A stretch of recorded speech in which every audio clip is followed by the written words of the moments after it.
नमस्कार। वो लगाया? मैं दबाया। हाँ, लाल लाल वाला। हाँ जी। हाँ, নমস্কার। আমি এখন এসেছি গুজরাটের ধোলাভিরা। এটা পোস্ট হরপ্পান সিভিলাইজেশান। আজ থেকে প্রায় 5000 5500 বছর আগেকার।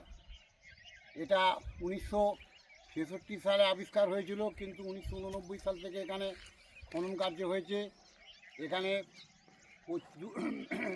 এখানকার তখনকার দিনের মানুষের জীবনযাত্রা এবং খনন কার্য করে যে সমস্ত এলাকা পাওয়া গেছে, প্রচুর জলাধার আছে এবং এখানকার সমস্ত ট্রেড বিজনেস নানা রকম সমস্ত কার্যকলাপ এখানে আমরা দেখব। সামনেই আছে মানসার রিভার। এই মানসার রিভারকেই তখনকার দিনে লোকেরা বেঁধে এখানে জলাধার তৈরি করেছে। এইসব ড্যাম আছে, আস্তে আস্তে আমরা দেখব, ভেতরে যাব এবং সেখানে আমরা আরও ডিটেলস আলোচনা করব। Thank you.